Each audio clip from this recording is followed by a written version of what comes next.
On tariffs, on trade.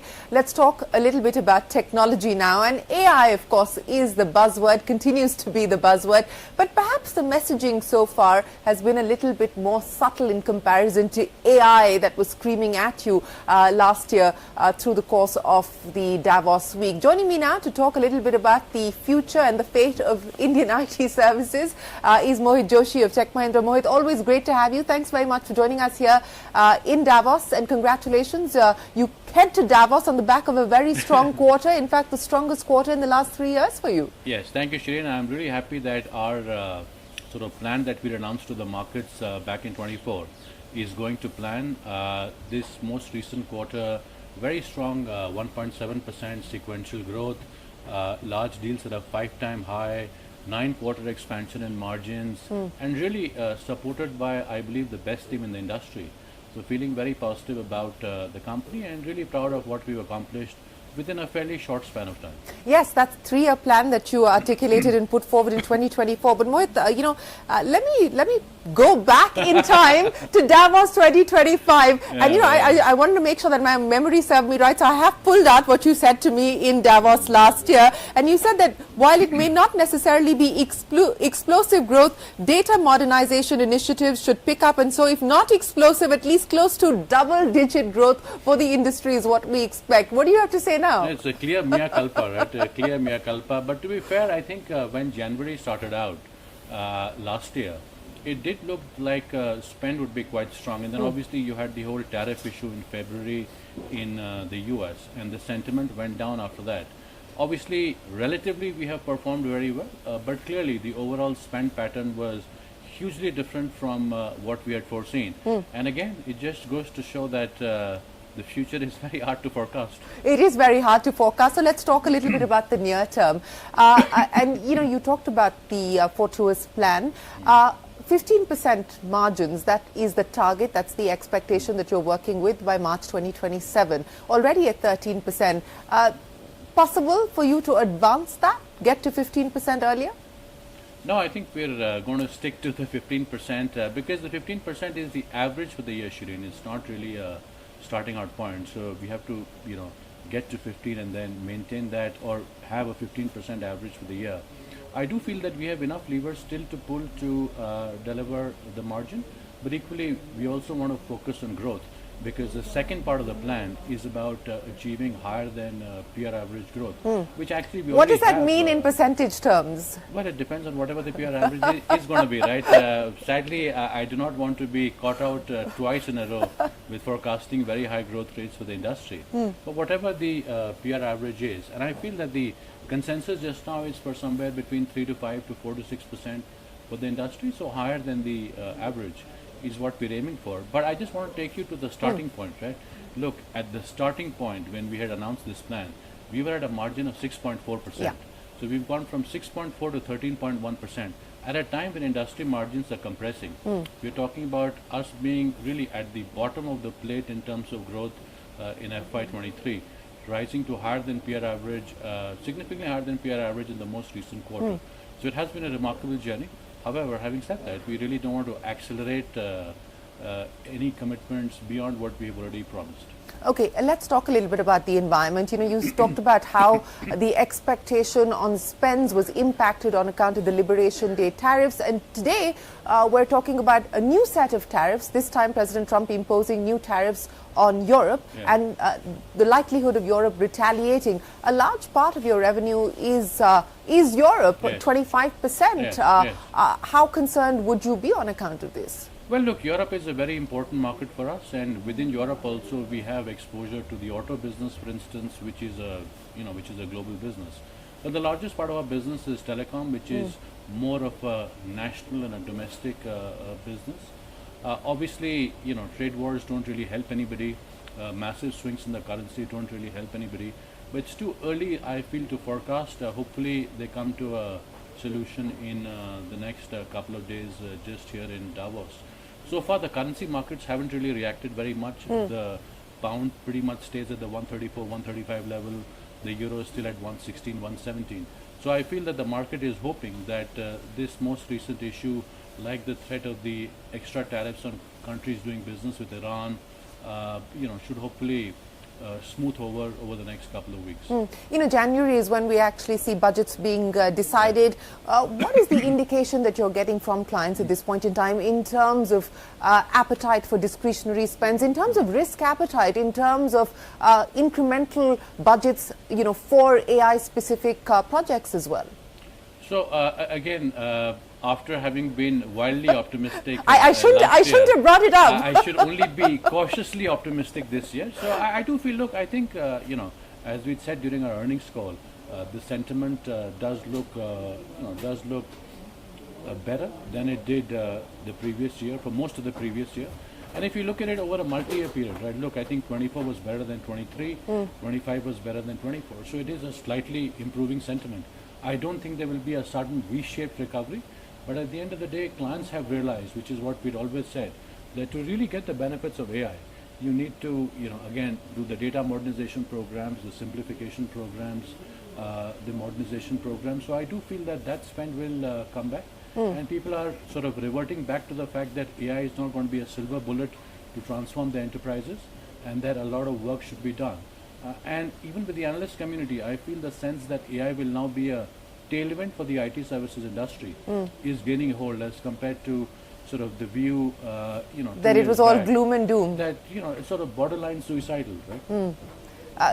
You're absolutely right, and that's what I wanted. Actually, you preempted my question, because we've gone from, is it the end of the Indian IT services industry yet again, to now saying that this could potentially be a tailwind. Now, I've heard many comments coming in about this is an opportunity to move up the value chain, or this is an imperative to move up the value chain. What are we talking about? Where are we at the chain today, and where are we expected to be in this quest to kind of de-risk this model? Yeah. So look, I think if you again take the longer term perspective, right? I joined this industry back in 2000. In 2000, the industry was pretty much only in the application support space, and from there it moved to to the development space, and now is very firmly in the transformation space. So I do feel that there is one more level we need to go. We need to move from transformation to innovation, which is helping clients understand how AI can truly transform their business from a revenue perspective, right? And I feel that is really the opportunity for the industry. The largest pool of trained AI manpower is really in India at this time. The deepest understanding of industry verticals. If I take telecom, for instance, which is such a central business for us, how will AI transform networks? How will AI transform customer relationships? How will AI transform the B2B landscape? And I feel that is the opportunity for us, whether it's through building small language models or working with the hyperscalers and the AI providers to transform our clients' businesses. That is really the opportunity. Because if we don't do that, right, then the work at the bottom of the pile, which may be pure support related work, that will keep getting compressed. But it has been compressed anyway over the past couple of years. It is just that the compression will be sped up even further. Okay, to avoid that compression and commoditization, which we're already starting to see, and this attempt to move up the value chain, so to speak. Now, what does that mean for you in terms of inorganic opportunities, in terms of acquisitions to actually bolster those capabilities to really dive in to the innovation side? I feel that a lot of this will have to be done organically, right? I feel that what really needs to be done from an AI perspective, for instance, the first is making sure that we have our tooling right? At the end of the day, what is the AI SDLC tooling that we're providing for our teams? And we've given a lot of focus to that. What is the agentic AI tooling that we're providing for our teams? And whether it is through TechM, Orion or Swifter.io, that has been a core focus area for us. The sort of related focus area is building out the use cases by industry. Then it's the relationship with the hyperscalers, the work that we're doing from a pure R&D perspective, right? Look, I think the work that we're doing for the National AI Mission, we are on Wednesday being recognized by the WEF for our Indus program as part of the WEF Minds initiative. So that's the second piece of it, right? The relationships and the R&D piece. And the third piece, which I think is really important, is how does the commercial model change now with AI, right? See, the thing is that just now, you go to a client and you say, I will use AI and give you 20% productivity. Where that 20% productivity is coming from, what tools you will use, what AI consumption patterns will you see, that is not very clear. So a huge amount of our focus has been on making the pricing for AI a lot more transparent to our clients. And if we're doing a significant project that is utilizing AI tools, how much of the benefit the client is getting is really coming from the use of digital labor, and how much is really the traditional tools like offshoring and greater productivity. So when you talk about this pricing change and this commercial model change that is expected on account of more adoption of AI as well as more transparency, on the part of companies like yours on the use of AI, what does that mean and what are we talking about? What could this potentially look like in the next 3-5 years? So I think over the next 3 or 5 years, what you will have is for every kind of program, right? Let's say you're doing a data migration program. For a data migration program, I can go and tell the client, this is the human labor I will be using to deliver this program, right? This is the, the subject matter expert, the program manager, the analyst, the developers. On the other hand, this is the digital labor I'll be using, right? These are the models I'll be using, and therefore this is the token consumption that will result from these models. Some of these models will be, the client's models, some of them will be ours. Some of them could come from a Snowflake or a Databricks, right? Okay. And the combination of the two is the price. See, just now we're just giving one price to the client, which is largely based on labor. Labor, yeah. Exactly. So what does this also then mean in terms of human labor? I mean, we've seen, your peers, some reducing headcount quite significantly in comparison to others, some actually adding headcount. Yeah. How do you see this mix change over the next 5 years? Look, I feel that the overall size of the pie will expand, so this should still be a growth industry from an employment perspective as far as the overall industry is concerned. What about you specifically? I feel if I look at Tech M, for instance, right, look, we have one big advantage in the sense that all of our clients are talking about the fact that now with AI coming in, the premium for experienced talent has gone up even further, right? Because experienced talent can pick up AI tooling a lot faster, and so given that our average experience is 9 to 10 years, that's a huge plus for us, and I see most of the industry migrating to, to that model. Having said that, if there is going to be indeed an AI tailwind for the industry and a significant amount of modernization and transformation programs, that should allow for an expansion in the industry size. I do feel that over time, the demand for, for experienced talent in this industry will continue to go up. I think one of the other questions that's being asked today is the ROI question and how are your clients dealing with that question? You talked about productivity gains as well, and that debate continues as well. What are we really talking about in terms of, the average per employee in terms of productivity gains today? Look, I just feel that the whole productivity question is, the way the productivity sort of paradigm has been rolled out, right, it's not really based on data, because clearly nobody has a baseline. You can talk about the fact that your revenue per employee has gone up, but your revenue per employee can go up for a number of reasons. It can go up because of the reduction of your bench, it can go up because of the change in your on-site offshore ratios, it could go up because of a change in your mix, right? So until we get to a baseline, which is what I spoke about and which is what we have done, we actually published a paper with Forrester on that, which is about how much human labor, how much digital labor using what what models, how much token consumption. Until we get to that sort of a baseline, measuring productivity is very, very hard, because otherwise it goes back to the same issue, right? That everybody claims they're seeing a lot of productivity, but there is no revenue growth and there is no margin expansion. So it's very hard to see where productivity is going to come in, and that is because the baseline has not been established, and the commercial models for how AI will result in a change in pricing for IT services. That hard work has not been done except by us. Okay, touche. But we've now started to see individual companies give us a breakup of their AI-related or AI-driven revenue. What do you make of that? And it's still minuscule in comparison. So what are we talking about realistically? I just feel that any attempt, see, this goes back to the same thing, right? Because for those of us who've been in the industry long now, this goes back to the 2010s, when this whole what percentage of your revenue is digital question came up. Right? And the same question again, what proportion of your revenue is AI? And at that point of time, some people insisted that everything was digital, right? And some people said, no, digital was these specific things. I think with AI again, if you have a very narrow aperture, then you're saying my AI revenue is really just the sort of work I'm doing in model building or the work that I'm doing in AI consulting, right? But that will be, honestly, a fraction of your overall revenue. On the other hand, you can have a very wide aperture, which is my AI revenue is everything which is influenced by AI. And I'd be hard pressed to find any project in any company which is not using AI in some form or fashion, right? Either some tooling for developer productivity or some tooling. So you think it's clever marketing? So I do feel that unless it is very clearly defined, right? it is a number that you will get which will constantly keep moving up, right? So for this quarter, our Chief Operating Officer, our CFO and I, we're very focused on working out to come to the market with some sort of metric to measure AI, which is transparent, but equally is credible, right? It will have a credible impact on the company's performance. So how will you define it? Well, that's the big question, right? We will hopefully figure it out over the next couple of months. But I do feel that the way it has been defined, it's just too broad, right? 95% of our clients are using AI. 100% of our clients are using AI. I'd be hard pressed to find a single human being in our industry who is not using AI. Yeah. Well, so yeah, your point of view at this point in time is it's probably a little bit of clever marketing, because as you said, the number is only expected to increase. The thing is, it is clever marketing, you're absolutely right, but it is because people are forcing us to give a number, right? And so people are giving very sort of broad-based numbers. I do feel the need to get precise over this is important, because otherwise the number loses credibility. So let's talk about something where we do have more credible numbers, and deal wins. Yes. And it's been strong for the industry, including you. Your best quarter in terms of deal wins. What's the expectation there? Is this sustainable? Is this replicable? Well, I do think the pipeline looks good. I think the pipeline looks good. Obviously, large deals are lumpy, and so therefore you may see a variation quarter on quarter.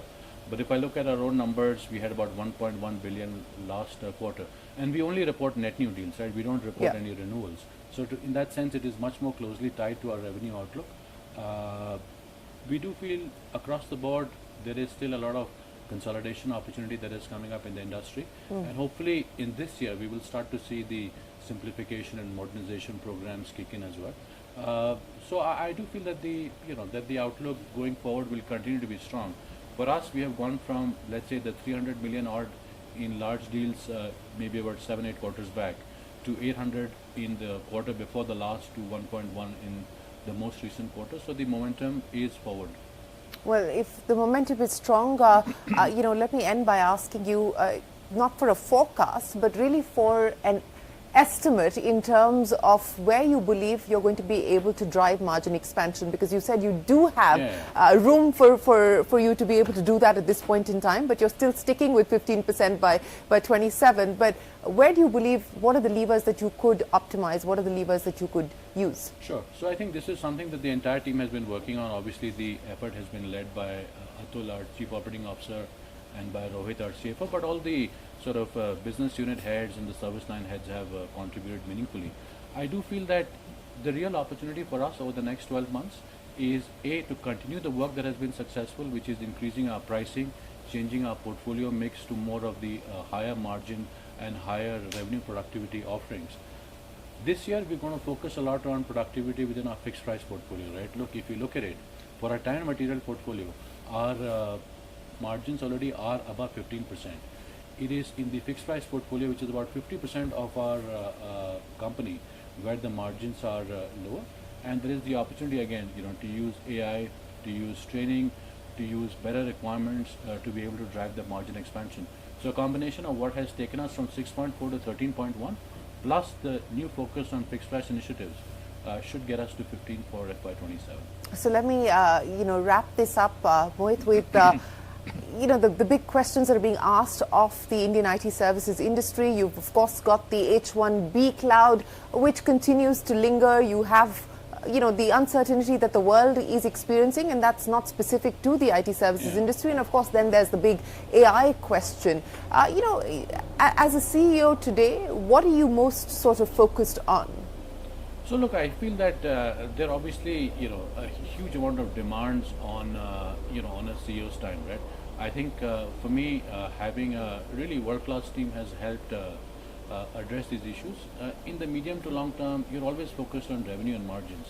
What really sort of nothing keeps me awake at night, but if something was to keep me awake at night, it is the threat of cyber, right? We are seeing a ton of our clients face cyber issues. Obviously, we have spent a lot of time strengthening our own defenses to a point where, knock on wood, I'm very comfortable that Tech Mahindra is probably the best protected among our peers.